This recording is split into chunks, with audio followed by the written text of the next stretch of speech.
한마디로 진짜 산만호의 향은 한국인 취향 저격 향이다. 매출이 무려 799% 뛰었다고 합니다. 한국인들은 전 세계 어느 나라 소비자들보다 충성도가 높다. 산타마리아 노벨라가 한국인들한테 되게 럭셔리한 뷰티 브랜드, 이런 이미지로 각인이 되죠. 안녕하세요 여러분, 미지입니다.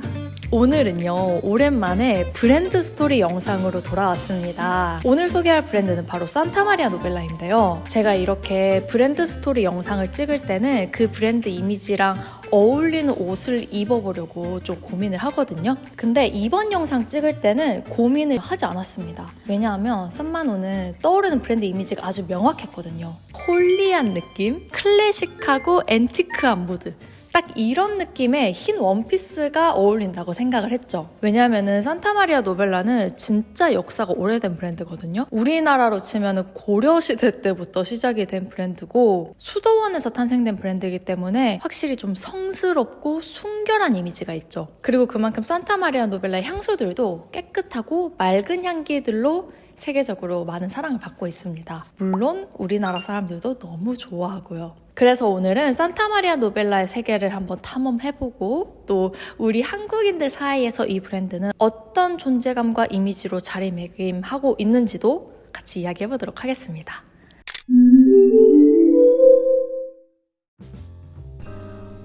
앞서 얘기했듯이 산타마리아 노벨라는 아주 깊은 역사를 자랑하는 브랜드입니다. 지금으로부터 무려 800년 전인 1221년에 이탈리아 피렌체에서 시작됐어요. 근데 지금은 산타마리아 노벨라가 뭐 화장품이나 향수 브랜드로 잘 알려져 있지만 사실 원래 산타마리아 노벨라는 약국이었습니다. 1216년에 유럽 일대에서 선교 활동을 벌이던 수도사들이 피렌체 수도회를 설립을 하고 그 수도원의 정원에서 직접 약초를 재배하기도 하고 그걸로 약을 만들기도 했대요. 그리고 그 약으로 고통받는 환자들을 치유해주곤 했고요. 그 약의 효능이 입소문이 나기 시작하면서 수도원 밖의 일반인들도 산타마리아 노벨라 약국을 찾아오기까지 했답니다. 그리고 그때 산타마리아 노벨라의 수도사들이 약을 만들 때 사용하던 뭐 약초라던가 전통적인 생산 방식, 이런 거를 지금까지도 산타마리아 노벨라가 유지를 하고 계승을 하고 있어요. 그래서 지금도 산만호 제품들은 이렇게 수작업으로 마무리가 되는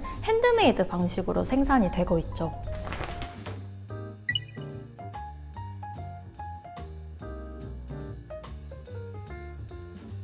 그리고 또 굉장히 흥미로운 게요. 이 산타마리아 노벨라가 최초로 향수를 만든 게 1553년이었거든요. 근데 이때까지만 해도 산타마리아 노벨라는 지금 같은 어떤 기업의 형태가 아니라 약간 종교시설에 가까웠습니다. 그래서 산타마리아 노벨라가 최초의 향수인 아쿠아 디 콜로니아를 만들었을 때도 그거를 막 상업적인 목적으로 만든 게 아니었어요. 그러니까 그 당시에 이탈리아 피렌체에서 되게 강력한 영향력이 있던 메디치 가문이라는 가문이 있었는데 그 메디치 가문의 카트리나 공주가 프랑스 앙리 2세랑 결혼을 했어요. 근데 그때 카트리나 공주에게 주는 결혼 기념 선물로 만든 향수가 바로 아쿠아 디 콜로니아입니다. 지금은 이렇게 아쿠아 델라 레지나라는 이름으로 바뀌어서 이렇게 출시가 되고 있는데요. 뭐 어쨌든 그래서 카트리나 공주가 이 향수를 받고 나서 써보니까 이 향이 너무 좋은 거예요. 그래서 카트리나 공주가 시집을 가서도 주변 친구들이나 막 지인들한테 이거를 막 선물로 주면서 약간 지금으로 보면 영업을 한 거죠. 야, 이거 써봐, 이거 진짜 좋아, 이러면서 약간 그러면서 이 아쿠아 디 콜로니아 향수가 되게 사람들에게 점점 알려지게 되고 당시에 왕비의 물이라고 불리면서 굉장히 큰 인기를 끌었다고 합니다. 왜냐면은 그때는 지금처럼 이렇게 액체 형태의 향수 말고 좀 끈적한 오일 형태의 향유를 많이 썼었거든요. 그래서 이렇게 물 형태의 향수가 되게 힙했던 거죠, 그 당시에는. 그래서 이 아쿠아델라 레지나가 프랑스 왕실을 중심으로 많은 사랑을 받았었고 지금까지도 산타마리아 노벨라의 가장 오래된 향수로 현존하고 사랑받고 있습니다. 참고로 요거 향기는 되게 상쾌하고 중성적인 시트러스 허브 향이에요. 이게 16세기에 만들어졌다는 게 믿기지 않을 정도로 굉장히 세련된 느낌이 있는 향기입니다.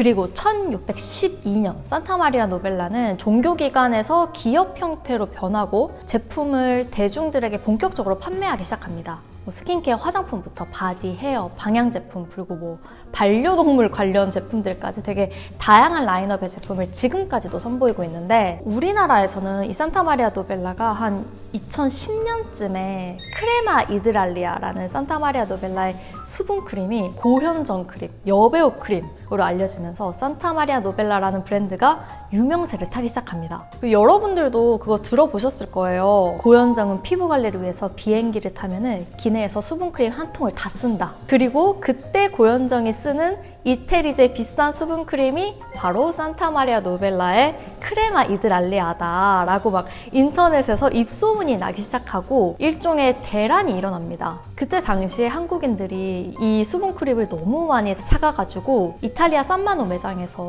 그냥 한국말로 그 고현정 수분 크림 주세요 라고 말해도 거기 직원들이 다 알아들었대요. 그 정도로 이 수분 크림이 한국에서 정말 핫했고, 그때부터 본격적으로 우리나라의 산마노의 대중적인 인지도가 생기기 시작했죠. 근데 사실 나중에 고현정이 직접 밝히기로는 나는 그렇게 기내에서 수분크림 한 통을 다 쓸 정도로 유난스러운 사람은 아니다. 그거 루머다 라고 밝히긴 했거든요. 근데 그래도 그 소문 이후로 크레마 이드랄리아를 사용하는 사람들이 되게 많아졌고, 그때부터 산타마리아 노벨라가 한국인들한테 되게 럭셔리한 뷰티 브랜드, 이태리 여행 가면은 꼭 쟁여와야 하는 브랜드, 이런 이미지로 각인이 되죠. 저도 그때쯤에 되게 친한 언니 중에 승무원인 언니가 있었는데, 그 언니가 이태리 비행 간다고 하면은 막 산타마리아 노벨라에서 뭐 사줘 막 이런 부탁을 했었던 기억이 있어요. 그 당시에 저는 학생이었는데 그 승무원 언니가 저한테는 되게 돈 잘 벌고 예쁘고 잘 꾸미는 멋진 직장인 여성의 상징이었거든요. 근데 그 언니가 그때 산타마리아 노벨라의 프리지아 향수를 되게 즐겨 뿌리면서, 이게 우리나라에는 아직 안 알려진 향수인데 정말 천상의 비누 향이다 라고 말하면서 자기는 이 향수 다 떨어지면은 불안해서 몇 통이나 가지고 있다 막 이런 얘기를 했었던 기억이 있습니다. 그래서 저도 그때 프리지아 향을 딱 처음 맡아봤는데 진짜 좋았어요. 그러니까 사실 지금은 우리나라에 워낙 니치 향수들이 많고 막 잘 만든 비누향 향수들도 쉽게 접할 수 있지만, 근데 그 당시에 그러니까 한 10년 전쯤에 그 프리지아를 제가 처음 맡아봤을 당시에는 되게 센세이션했죠. 아니 어떻게 이렇게 향수 냄새 같지가 않고 진짜 비누향 같지? 심지어 너무 고급스러운 비누향인데? 막 이런 생각이 들 수밖에 없었고, 제가 그거를 구입한 이후로도 엄청 막 아껴 썼던 기억이 있던 향수입니다. 그리고 이런 감상을 느낀 거는 비단 저뿐만이 아니었나 봐요. 특히 우리 한국인들이 제일 좋아하는 게 향수 뿌린 티 안 나는 은은한 향, 깨끗하게 비누를 씻고 나온 듯한 향, 이런 거잖아요. 근데 산마노 프리지아가 딱 그런 향이고, 프리지아뿐만 아니라 산타마리아 노벨라의 거의 대부분의 향수들이 되게 독하지 않고 은은하고 고급스러움이 있고 비누나 샴푸 혹은 자연스러운 향기를 가지고 있죠. 한마디로 진짜 산마노의 향은 한국인 취향 저격 향이다 라고 정의해도 과언이 아닐 것 같아요. 그래서 실제로 우리나라에서의 매출도 높고요. 신세계 인터내셔널이 산마노를 수입하고 판매한 이후로 줄곧 이 브랜드의 매출은 한 20-30%가량 증가를 했습니다. 그리고 2020년에는 전년 대비 매출이 73%까지 급증했다고 해요. 특히 우리나라 사람들이 진짜 좋아하는 프리지아 향수라던가 장미수 토너 이런 거를 좀 온라인몰에서 기획 세트로 내놨을 때는 전년보다 매출이 무려 799% 뛰었다고 합니다. 그래서 산타마리아 노벨라 CEO가 한 인터뷰에서 이렇게 얘기를 했더라고요. 한국에서의 산타마리아 노벨라의 성적은 무척이나 만족스럽다. 알아서 소문을 내주니까 이보다 기분 좋을 수가 없다. 한국인들은 전 세계 어느 나라 소비자들보다 충성도가 높다라고 말하기도 했습니다.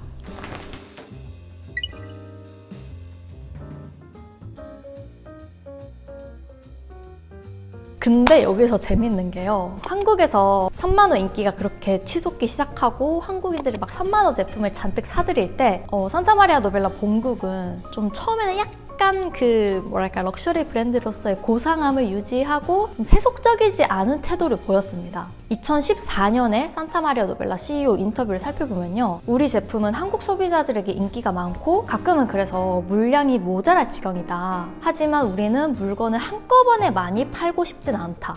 우리는 제품을 일일이 손으로 만들고 포장하다 보니까 대량 생산이 쉽지 않다. 그래서 많이 사는 소비자보다는 기다릴 줄 아는 소비자를 찾고 싶다라고 말을 했었고, 그리고 또 다른 인터뷰에서 기자가 산마노 CEO한테 이 산마노 제품들이 이탈리아 여행할 때 꼭 구입해와야 하는 필수템이 된 거에 대해서 어떻게 생각하느냐라는 질문을 했는데, 거기에 대한 답변으로는 우리의 제품력을 알아주니까 참 고맙다. 하지만 인기만 쫓는 여행자들의 맹목적인 쇼핑 행태가 반갑지는 않다.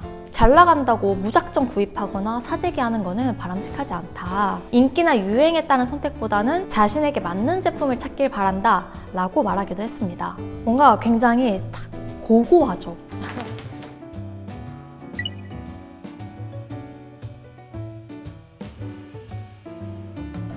그런데요, 이런 인터뷰를 했을 때가 2010년대 초반, 그러니까 산마노가 이제 막 우리나라에서 수입이 되면서 조금씩 이제 인지도를 높여가고 있을 때였어요. 근데 시간이 지날수록 한국에서 산타마리아 노벨라의 인지도가 더 높아지고 한국인들이 계속 호되게 돈줄을 내주고, 그리고 수입사인 SI도 되게 적극적인 프로모션을 펼치니까 산타마리아 노벨라 본사가 한국인들을 매우 신경 쓰기 시작합니다. 한국 시장이 결코 무시할 수 없는 중요한 시장이라는 걸 그때 깨달은 것일까요? 한국인들의 취향을 반영하고 한국 시장의 특성을 반영한 상품들을 내놓기 시작합니다. 대표적으로 2020년에 출시된 프리지아향 향수 50ml 바트를 예로 들 수 있습니다. 원래 산타마리아 노벨라 향수들은 전부 100ml밖에 없었어요. 그러니까 어떤 향이든 전부 다 100ml 단일 사이즈고 디자인도 다 똑같았거든요. 근데 우리 한국인들은 또 향수를 쓸 때도 실용성을 중요시 여기지 않습니까? 그래서 휴대에 다니기 좋고 가지고 다니면서 자주 뿌릴 수 있는 작은 사이즈의 산마노 향수를 갈망하기 시작합니다. 특히 프리지아 향으로요. 프리지아 향수 작은 용량으로 좀 출시해달라는 한국인들의 요청이 되게 많았었대요. 그래서 그 요청을 들은 SI가 이탈리아 본국에 소비자의 목소리를 전달하죠. 우리 한국인들이 이 프리지아 향을 너무 좋아하는데 100ml는 좀 부담스럽다고 한다. 작은 사이즈로 좀 출시를 해달라 라고 몇 년간 이탈리아 그 본사에 얘기를 했대요. 그래서 이탈리아 산타마리아 노벨라 본사에서 알겠다라고 수긍을 하고 한국 단독 리미티드 에디션으로 프리지아 소용량을 출시합니다. 그러니까 산마노 역사상 최초로 50ml 사이즈로 출시가 됐고, 기존 제품들과는 달리 용기 전면에 프리지아 로고를 새기고, 또 패키지도 조금 더 아름답게 디자인해서 한국 한정판 프리지아를 내놓고요. 역시나 그것도 나오자마자 SI 빌리지에 입점한 해외 화장품 전체 제품 매출 1위를 찍습니다. 근데 이뿐만 아니라 산마노가 한국 고객들을 되게 신경 쓰고 있다는 걸 느낄 수 있는 사례가 또 있습니다. 최근에 출시된 로사 가데니아 향수 있죠. 그 향이 원래는 산타마리아 노벨라의 스킨케어 제품이라던가 뭐 바디 로션 같은 화장품에서 나던 향이었어요. 향수가 아니라 이 고현정 크림에서도 그 로사 가데니아 향기가 나고요. 근데 이런 스킨케어 제품이나 바디 제품을 써본 고객들이 와, 여기에서 나는 향이 너무 좋다. 이 향이 나는 향수를 좀 출시해달라 라는 요청이 정말 많았대요. 근데 그 로사 가데니아 향이랑 알코올을 액체로 이렇게 배합하는 게 좀 기술적으로 어려워가지고 로사 가데니아 향을 향수로 좀 출시를 안 하고 있었던 거죠. 근데 산마노가 한국에서 인기를 얻으면서 한국인 고객들이 이 향수로 좀 제발 출시 좀 해달라 라는 요청이 막 쇄도했다고 합니다. 근데 또 우리 K 소비자들은 목소리 낼 때 아주 야무지게 잘 내잖아요. 그 목소리가 피렌체까지 닿아서 드디어 로사 가데니아 향수가 출시가 된 것이죠. 물론 로사 가데니아 향이 좀 전 세계적으로 사랑받기는 했지만 이렇게 정식 향수로 신제품으로 출시가 될 수 있었던 것에는 한국 고객들의 니즈가 상당히 많은 영향력을 끼쳤다라는 오프 더 레코드가 있습니다. 그리고 또 이 밖에도 그 고현정 수분 크림이 인기가 워낙 많으니까 그 크림을 중심으로 막 기초 라인을 확장하고 특별 용기랑 용량도 추가 개발하고 그랬는데 그것도 한국 시장 타겟, 올리 한국만을 위해서 한국 소비자를 겨냥해서 만든 제품이었고 그것도 역시나 우리나라 사람들에게 반응이 좋았죠. 그래서 이제는 산타마리아 노벨라에게 우리나라는 어쩌면 그 아시아 시장으로서 진출하기 위한 전략적 거점? 막 이런 걸로 자리를 잡고 있는 게 아닐까라는 생각이 들기도 하고요. 실제로 산타마리아 노벨라 측에서 발표하기를 이렇게 한국에서 먼저 한정판을 출시해보고 국내에서 반응이 좋으면은 글로벌 시장으로 좀 확대될 가능성이 높다라고 밝히기도 했습니다. 그래서 저는 산타마리아 노벨라가 한국인들 상대로 마케팅을 되게 잘 열심히 하고 있다고 생각합니다. 근데 사실 꼭 향수뿐만 아니라 어떤 분야든 약간 해외 럭셔리 브랜드가 한국에 들어와서 그 브랜드가 되게 잘 되면은 약간 뭐라 그러지? 좀 다 잡은 물고기 취급하는 경우가 있잖아요. 한국은 어차피 잘 팔리니까 별로 신경 안 써도 되지 뭐. 약간 이런 스탠스를 취하는 것 같다는 인식을 받는 브랜드들이 가끔씩 있는데 산타마리아 노벨라는 그렇지 않고 한국인들의 그 애정과 니즈를 인식을 하고 거기에 어울리는 피드백을 주는 브랜드가 아닐까라는 생각이 들었습니다. 네, 이렇게 오늘은 산타마리아 노벨라라는 브랜드에 대한 이야기를 해봤는데요. 사실 이 산타마리아 노벨라가 워낙 역사도 깊고 다루는 제품군도 많다 보니까 오늘 저는 아주 일부분만, 특히 향기에 관해서만 다뤄봤어요. 기회가 된다면 다음에 산타마리아 노벨라에 대해서 조금 더 자세하게 이야기해보도록 하겠고요. 혹시나 여러분들이 오늘 영상처럼 또 보고 싶은 다른 브랜드 스토리 영상이 있다면은 댓글로 자유롭게 달아주세요. 제가 참고해서 다음 브랜드 스토리 영상을 제작을 해보도록 하겠습니다. 자, 그럼 오늘 영상은 여기에서 마무리하도록 하겠고요. 저희는 다음 영상에서 더 재밌고 유익한 콘텐츠로 다시 만나도록 하겠습니다. 시청해주셔서 감사합니다, 여러분.